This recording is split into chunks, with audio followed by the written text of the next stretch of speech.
Yo, what up? Welcome to another episode of the Oakland Warriors podcast. I'm Patrick, flying solo. Well, at least the Warriors know how to keep it interesting. That game was pretty much a continuation of the Pacers game. It was really frustrating, and there were a lot of moments where you're just banging your head and you're like, what is wrong with this team? But a game-winning buzzer beater cures all, I suppose. But not really. That was a great moment. That was a great shot by Steph. He'd been having, obviously, a really bad game for him. He was 6 for 21 overall, 4 for 13 from three. He even missed 2 free throws. He had 12 assists and 22 points. You know, the 12 assists is great, but like when Steph isn't hitting shots the way he normally does, when he's in a prolonged slump, the Warriors, they kind of come off their pedestal a little bit, especially when they're missing other dudes like Draymond and Clay and Andre Iguodala and stuff. But without Steph being normal Steph, they're a little bit more vulnerable, a little bit more pedestrian, you know? And we've seen that the Warriors have had trouble scoring. In the first half, they just looked flat again, and they were kind of just going through the motions. In the end, they played better defense in the second half. They scrapped, and it was almost like the opposite of the Pacers game in the second half. The Pacers were always down by a few points, 5, 8 points, but the Warriors could never put them away. And in this game, once the Rockets got ahead a few, the Warriors kept coming back. But in this case, it almost felt like the Warriors would just get close enough and the Rockets would just hit a few threes. I mean, they played with so much energy. They have so much youth on that team, which coming out against the really flat Warriors, it showed.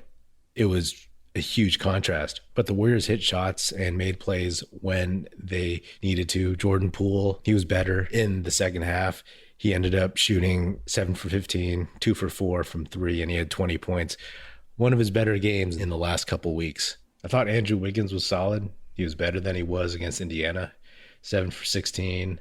He missed 3 out of 4 free throws, though. But he was trying to be aggressive when they needed to get a shot. So I'll take that. Kevon Looney continues to play solid, 12 boards, 3 for 3. And again, decent from the free throw line. He hit both of his free throws. He had 8 points. And with Looney, you know, obviously there's always frustration when he gets the ball and he doesn't know what to do with it, or he can't rise up and do anything, and he pump fakes.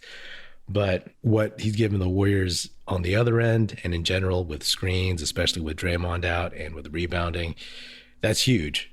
And Bielitsa, he's definitely been having his problems as of late.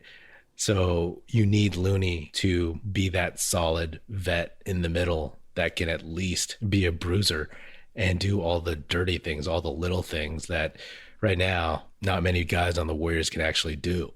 I said after the Pacers game that they missed Otto Porter Jr. and he ended up in the starting lineup tonight, and he was huge, right? Like I said, that they missed his veteran play, his ability to hit shots and rebound and just be a very, very good NBA player. He ended up 5 for 8, only hit 1 of his 4 threes, but he had 7 boards and he was plus 16 for 13 points. He gave them exactly what they were missing in the Pacers game. And it was huge just to have him in the starting lineup and have somebody that, you know, the other vets could depend on. Some people I saw made a big deal out of moving Kuminga out of the starting lineup so quickly. They were pointing fingers at Steve Kerr because Kerr had said that Kuminga had earned those minutes and earned that opportunity while Draymond was out, and he was going to stick with him there for a while, but then he just sent him back to the bench after the Pacers game. Yes, that's Kerr's decision, but I'm pretty sure, I'm guessing, that came from some of their veteran players as well. Jonathan Kuminga, as you all know, like I'm a huge fan of his, and I think he's going to be an amazing player soon. But he has to be solid throughout. When Steve Kerr puts that trust in him to be in the starting lineup, he has to continue to earn it. And although he's been better about rebounding and getting to the free throw line and hitting his free throws and all that stuff, his effort hasn't been as solid. And he has made some mistakes, especially on the defensive end. So Kerr, the coaching staff, and, you know, like I said, I'm sure some of the vets had an opinion on that to like take him back, put him on the bench. The Warriors needed to come out a little bit stronger with Otto Porter Jr. I mean, they didn't really start off very good, but it makes a difference. Last year, right, they put James Wiseman into the starting lineup. He hadn't, quote unquote, earned it yet per se. And so they want to make sure that they put themselves in the best position to win. And then also that Kuminga continues to take on that responsibility. And in the Pacers game, again, on the offensive end, he was aggressive, but on the defensive end, he was a little bit lost. And his energy and his effort wasn't exactly where it had been previously. You know, it's early in the season still. We're just past the halfway point, but this felt like a must-have win. You know, like to lose back-to-back to the Pacers and the 14-win Rockets would have been rough. Like it would have been really, really rough. Again, a win doesn't erase the mistakes and the issues, but at least it kind of keeps everything at bay for a while. And I think that these issues are things that they're still trying to work out, right? I mean, they don't have Draymond. We know that. They might not have him for, who knows, like a month or something. And they need to find ways to win. You know, they need to find ways to win when they don't have him orchestrating and motivating and pushing people and all that stuff. This was a fun game for about 2 minutes, I'd say, you know, coming down into crunch time. And I appreciate the fact that Steph hit that shot and the celebration. It felt rather cathartic because the team had been tense. Steph was frustrated in the first half. He kicked that chair and everything. And, you know, his buzzer beater, that was a little Jordan-esque against Brian Russell. He pushed the defender off a little bit and hit the 2-point J. This homestand that I expected to be a little bit helpful, you know, to get their mojo back. It's been rough. But let's see where this team is at in a couple more weeks. You know, maybe in 3 weeks or something, once they kind of hopefully figure some stuff out and once the coaching staff figures out the rotations a bit. We're on to the divisional round of the NFL playoffs, and DraftKings Sportsbook, an official sports betting partner of the NFL, is celebrating with a huge boost for new customers. Counting down to Super Bowl 56, new customers can get 56-1 odds on any team. Bet just $5 and get $280 in free bets if your team wins. Download the DraftKings Sportsbook app now, use promo code TBPN, and get 56-1 odds on any NFL team. Bet just $5 and win $280 in free bets if your team wins. That's promo code TBPN for 56-1 odds at DraftKings Sportsbook, an official sports betting partner of the NFL. Must be 21 or older, New Jersey, Indiana, or Pennsylvania only. New customers only. Minimum $5 deposit and $1 wager required. One per customer. Restrictions apply. See DraftKings.com/sportsbook for details. Gambling problem? Call 1-800-GAMBLER. But we'll see. We'll see how the Warriors respond after this. The homestand gets a little more difficult from here on out. They get the Jazz on Sunday, then on Tuesday, the Mavericks. Thursday, they get the Minnesota Timberwolves. And then on Saturday, the 29th, they get the Brooklyn Nets. I said before that all those games are gettable. It's just a question of how the Warriors come out, if they can fix some of these issues that they have coming out flat, getting into a rhythm, Steph hitting shots.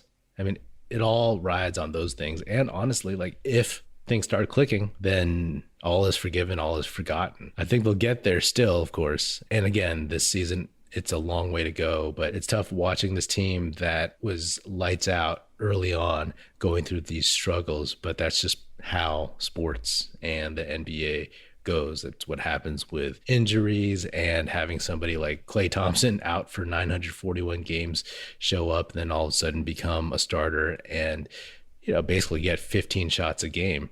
He deserves those, but it's going to take a while. It certainly will help once things start flowing a little bit better. Like I said, it was good to see Poole get his a little bit tonight, but I would love to see him get his in a game where Klay Thompson plays, where Poole has to come off the bench. You know, you want him to get used to that somehow, some way. But yeah, at least the Warriors are making it very, very interesting. And real quick about the Rockets, I always liked their draft from this past year with Jalen Green, Josh Christopher, Sengun, and Garuba. They have a good future, you know.